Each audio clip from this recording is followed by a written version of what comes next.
आदाब दोस्तों, जैसा कि आप सभी जानते हैं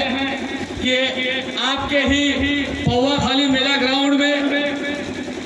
16 फरवरी 2024 यानी कि कल बाद जुमा बैरिस्टर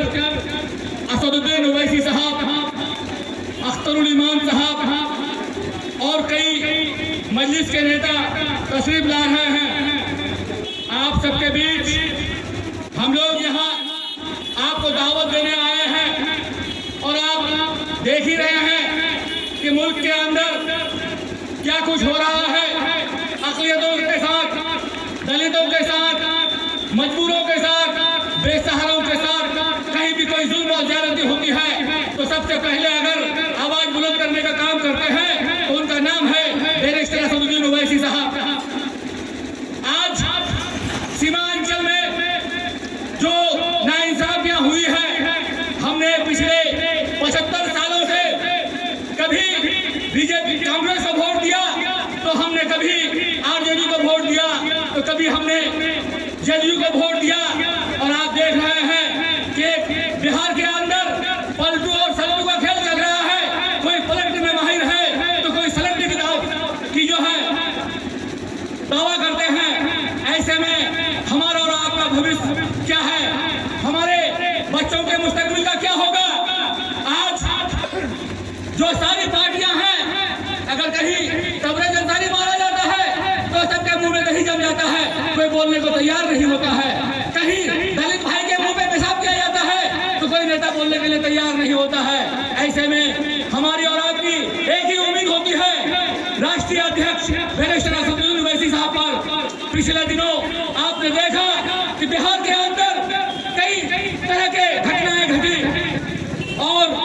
जब भी कहीं कोई जुल्म ज्यादती हुई है तो सड़क से लेकर सदन तक अगर आपकी और हमारी आवाज बुलंद करने का काम किए हैं तो उनका नाम है भाई जनाब अख्तरुल ईमान साहब। कई लोगों को हम लोगों ने चुना, कितने एमएलए बनाए, कितने एमपी बनाए, लेकिन दिल पे हाथ रख के जरा बोलिए कि जब से भाई जनाब अख्तरुल ईमान साहब अमर से विधायक बने हैं और सदन के अंदर पहुंचते हैं तो एक अकेला सब पर भारी रहते हैं, हर तरह के मसाइल पर वही आवाज उठाते हैं। अभी पिछले दिनों आपने सुना होगा कि हमारे एमआईएम के सीवान के जिला अध्यक्ष को जो है उनके बच्चों के सामने दिन दहाड़े गोली मार दी गई। अभी 3 दिन पहले हमारे गोपालगंज के प्रत्याशी मुखिया असलम साहब को गोली मार दी गई। मैं पूछता हूं तथाकथित सेकुलर पार्टियों से कि जब बिहार के अंदर जंगल राज 2 चालू हुआ है और लोगों को चुन चुन कर मारा जा रहा है तो आपके मुंह में दही क्यों जमा हुआ है, आपके मुंह से आवाज क्यों नहीं निकलती है। कब तक ये खेल चलता रहेगा, कब तक हम जुल्म सहते रहेंगे, कब तक हम अपने बच्चों को दिल्ली, पंजाब, बेंगलोर और विदेशों में मरता हुआ छोड़ देंगे। आखिर क्या वजह है कि आज तक कोई भी एमएलए एमपी इन सब समस्याओं को लेकर आगे नहीं बढ़ते हैं। मैं फख्र महसूस करता हूं कि जब से अख्तरुल ईमान साहब लोग विधानसभा में गए हैं उन्होंने अपनी मेहनत से, अपनी आवाज से, अपने आप सबके दुआओं के बदौलत, आप सबके सपोर्ट से उन्होंने एक कानून बनवाने का काम किया है कि अगर नौजबिल्ला किसी तरह का कोई मामला होता है और हमारे यहाँ के नौजवान विदेशों में मरते हैं तो उनके लाने की जो जिम्मेदारी है वो बिहार सरकार की होगी। क्या आप और हम नहीं जानते हैं कि आजादी के 75 सालों में हमारे सीमांचल में खासकर हम किसान आदिवासी एक पुल के लिए तरस रहे हैं। महानदी में जो पुल अंग्रेजों के वक्त का बना हुआ है, आज भी हम उसी से गुजरते हैं, घंटों जाम में फंसते हैं, लेकिन किसी नेता के अंदर ये हिम्मत नहीं हुई कि चाहे वो आरजेडी के वक्त में रहे हो सरकार में, चाहे वो जेडीयू के वक्त में रहे हो,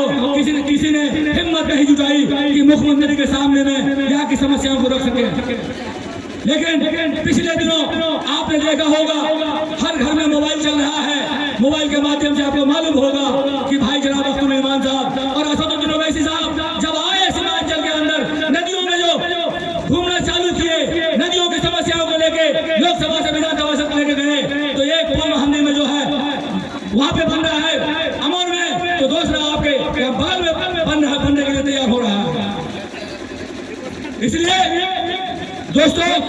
आप सबको मैं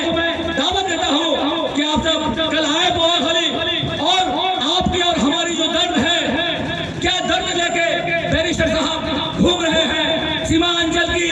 क्या सोच उनके दिलो दिमाग में है, वो अपनी ख्यालात का इजहार करेंगे और भविष्य में वो कैसा सीमांचल चाहते हैं इन बातों को रखेंगे। इसलिए आप सबसे हम गुजारिश करने आए हैं, आप सबसे हम लोग MIM की पूरी टीम आप सबके दरवाजे पे आप सबको दावत देने